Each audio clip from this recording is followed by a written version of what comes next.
Salut, c'est Laurent de Bits Échecs. Dans cette vidéo, nous allons aborder la notion de roc opposé. Sur la position que vous avez sous les yeux, il y a ce qu'on appelle des rocs opposés. C'est-à-dire que vous voyez que les noirs ont fait petit roc et les blancs ont fait grand roc. Ce qui fait que les rois ne sont pas du même côté de l'échiquier. C'est ça que l'on appelle roc opposé. Quand on a des rocs opposés, la stratégie à appliquer est d'attaquer le roi adverse. Cela veut donc dire que les noirs vont devoir attaquer de ce côté de l'échiquier pour pouvoir amener leurs pions et leurs pièces de ce côté pour attaquer le roi blanc. A contrario, les blancs vont attaquer de ce côté, c'est-à-dire pousser leurs pions et amener leurs pièces pour attaquer le roi adverse. Donc quand il y a des rocs opposés, principalement, la seule stratégie, c'est une course contre la montre pour essayer d'attaquer le premier. Il faut donc jouer très actif, très dynamique et ne pas avoir peur de sacrifier des pions, voire même parfois, quand c'est possible, des pièces, car en général, celui qui arrive à attaquer le premier a un avantage considérable quand il y a des rocs opposés. Pour bien comprendre cette notion de roc opposé, nous ne verrons pas toutes les variantes, car ça serait trop long, mais l'idée n'est pas de voir toutes les variantes, au contraire, c'est de comprendre le principe. Jouons donc cette position. Donc les blancs, vous venez de le voir, viennent de faire grand roc, et donc et les blancs et les noirs, à partir de ce coup, savent que les rocs sont opposés. Donc les noirs jouent B5, et vous voyez donc que par là, ils attaquent du côté où il y a le roi blanc. Donc l'idée est de pousser les pions, d'échanger éventuellement les pions pour ouvrir les lignes, c'est-à-dire ouvrir la colonne B par exemple, et pouvoir infiltrer les pièces pour attaquer le plus vite possible le roi blanc. Les blancs de leur côté jouent fou h6. L'idée de fou h6 est d'éliminer le fou g7. En effet, le fou est actuellement en fianchetto et si les blancs arrivent à éliminer ce fou, eh bien ça créera une faiblesse sur le roc du roi opposé. C'est donc toujours intéressant d'éliminer ce fou. Les noirs décident de prendre, donc dame prend fou bien évidemment, et là dame à 5. Donc vous voyez que chaque dame se positionne du côté où ils peuvent attaquer le roi adverse. Donc les blancs ici pour attaquer le roi noir et les noirs ici pour attaquer le roi blanc. Bien sûr, la dame seule n'est pas suffisante. Il faudra que et les blancs et les noirs amènent d'autres pièces. Toutefois, on constate qu'en jouant dame à 5, les noirs créent quand même une menace. En effet, ils menacent au prochain coup de faire B4, attaquant le cavalier. Le cavalier devrait donc bouger, par exemple en B1, mais dans ce cas-là, la dame noire prendrait le pion A2, affaiblissant de ce fait le roc des blancs.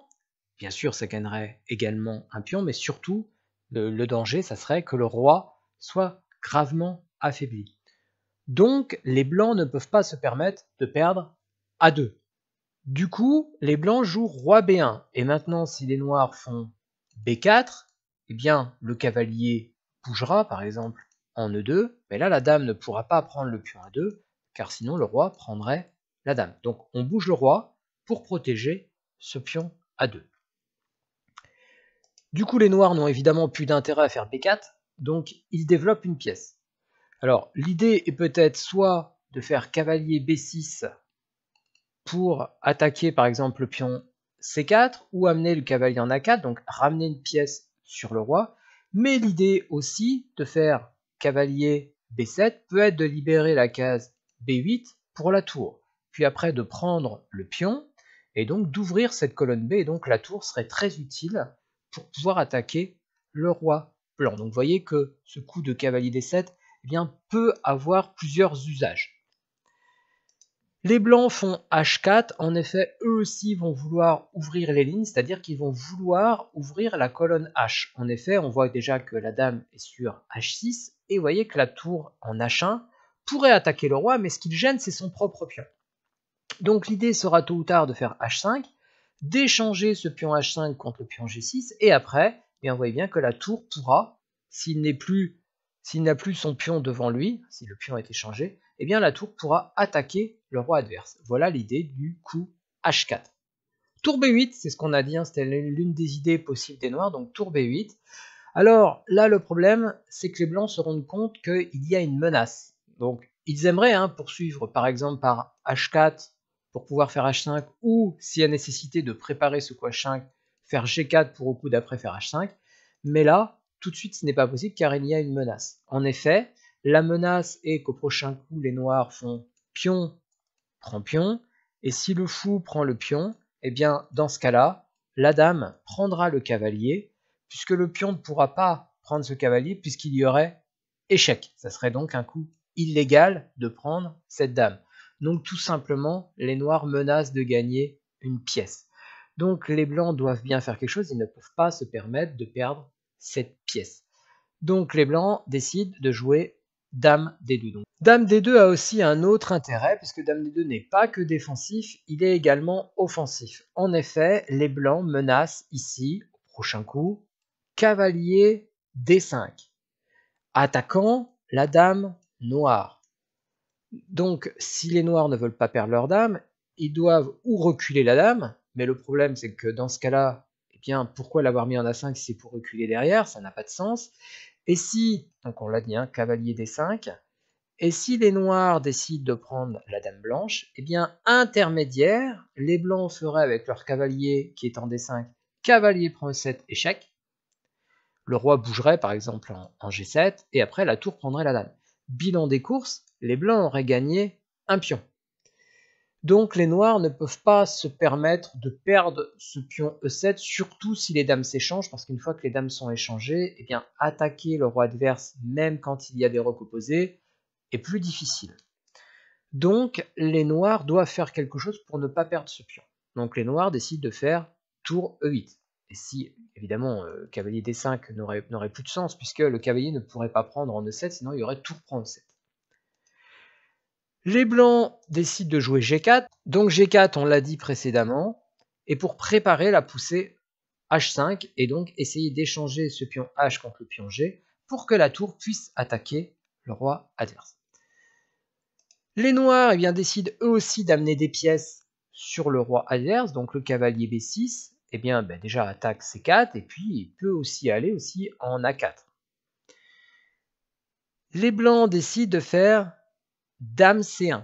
En effet, l'idée de ce coup est à la fois offensif et défensif. En effet, l'idée est probablement de faire tour D2.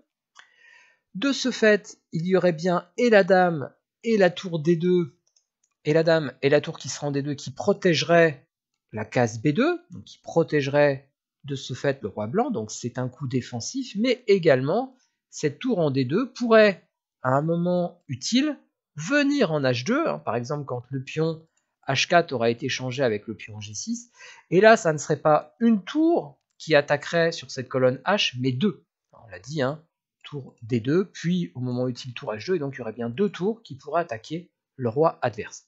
Donc voilà l'utilité du coup Dame C1.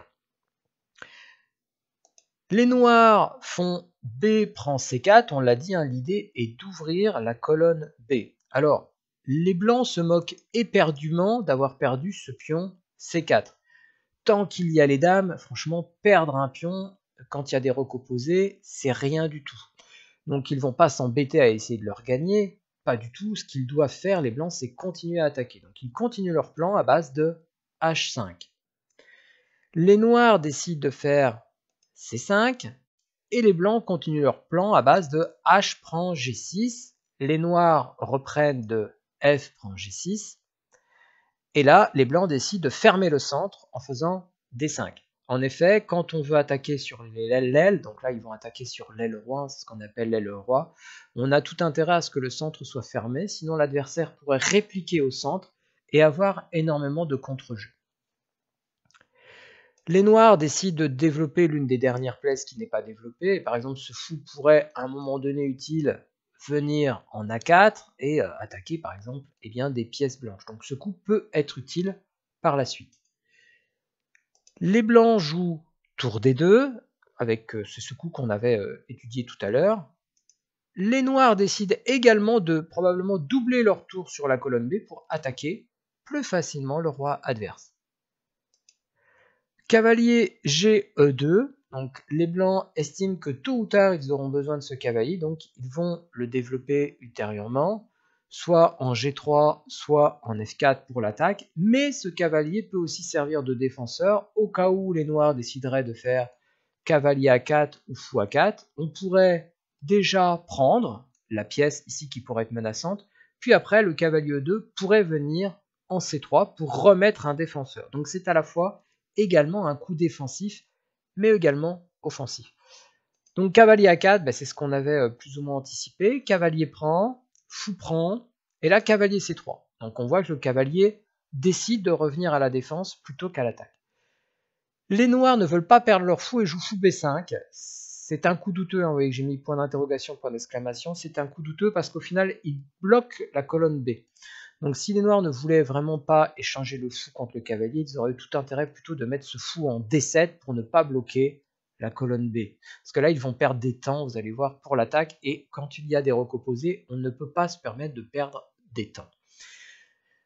Les blancs continuent et donc doublent les tours sur la colonne H. Les noirs doublent les tours sur la colonne B, tout ça on l'avait anticipé. Et les blancs font F4. Alors l'idée d'F4 est probablement derrière de faire E5 pour chasser le cavalier, parce qu'on voit qu'actuellement le cavalier F6 protège la case H7. Or les blancs aimeraient bien faire tour prend H7. Mais là il y a le cavalier, donc c'est pas possible. En revanche, si au prochain coup il peut faire E5 et chasser le cavalier, eh bien plus rien n'empêchera les blancs de faire tour prend H7. Et là, le roc adverse sera très affaibli et donc le roi sera très vulnérable. Les noirs décident de faire fou D7, évidemment pour attaquer en B2, mais vous voyez que du coup, c'est bien une perte de temps parce que les noirs ont joué il y a 2 coups de ça fou B5 et maintenant ils le rejouent en D7, alors que s'il l'avait joué en D7 tout de suite, il n'aurait pas perdu un temps. Donc là, effectivement, il y a une perte de temps. Les blancs décident de jouer E5, ils continuent leur plan. Donc les noirs font D prend E5, F prend E5, et maintenant se pose la question du cavalier. Donc les noirs ne peuvent pas perdre une pièce, ils vont être obligés de bouger ce cavalier. Le problème c'est que derrière, les blancs pourront faire tour prend H7. Donc cavalier prend G4, tour prend H7, c'est ce qu'on a dit. Et là, attention, il faut quand même étudier toutes les variantes, donc on va en voir une. Les noirs dans la partie ont joué fou F5, mais évidemment les blancs avant de prendre H7 ont dû quand même analyser cette variante. Donc, regardez un petit peu la combinaison qu'il pourrait y avoir. Tour prend B2, eh bien les blancs dans ce cas-là ne feraient pas dame prend, ça serait un très mauvais coup, mais au contraire, en fait les blancs vont se cacher en faisant roi A1, et là les noirs continuent en faisant dame prend C3. Évidemment les blancs ne doivent pas prendre la dame, sinon il y a tour B1, échec et mat. Alors là vous allez dire, d'accord, mais alors comment les blancs s'en sortent? Parce que là ils viennent de perdre une pièce, la dame vient de prendre une pièce, si on ne peut pas prendre la dame, les blancs vont perdre. Eh bien non, parce que les blancs matent juste avant les noirs, donc tour H8, échec, roi F7, tour 1 H7, échec et mat. Donc vous voyez que ça joue à un temps près, c'est pour ça qu'il ne faut pas perdre de temps dans les rocs opposés, sinon c'est trop préjudiciable, et c'est probablement l'erreur des noirs quand ils ont joué fou B5 au lieu de fou D7. Revenons à la partie, on l'a dit, les noirs ont joué fou F5, échec, donc les blancs n'ont pas vraiment le choix, il faut jouer roi A1. Là les noirs font cavalier prend E5, mais l'attaque blanche va être plus rapide que l'attaque noire. Dame H6, donc menace tout simplement mat par dame G7. Les noirs, pour éviter ce mat, font E6. En effet, maintenant, dame G7 ne mate plus puisque la tour prendrait la dame, donc c'est pas ça qu'il faut jouer. Mais les blancs vont mater quand même en faisant tour prend tour. Donc là, les blancs viennent de gagner une tour. Si les noirs ne veulent pas avoir une tour de moins, ils sont bien obligés de reprendre la tour. S'ils ne reprennent pas la tour, ils ont une pièce de moins. Donc non seulement ils ont une pièce de moins, mais en plus les blancs de toute façon menacent dame prend G7, échec et mat. Donc les noirs n'ont pas le choix, ils doivent bien faire tour prend B7, mais là le mat arrive par dame H8, échec, seul coup roi F7, et enfin tour H7, échec et mat. Pour conclure, quand il y a des rocs opposés, l'objectif est d'attaquer le plus rapidement possible le roi adverse, même au prix d'un pion, voire même si c'est nécessaire, sacrifier une pièce. Ce sont des milieux de jeu extrêmement riches, notamment tactiquement. Si vous souhaitez aller plus loin dans cette notion de rock opposé, n'hésitez pas à vous reporter à la vidéo partie 5 dont le thème sera les rocks opposés. Merci de suivre Blitz Échec et à bientôt.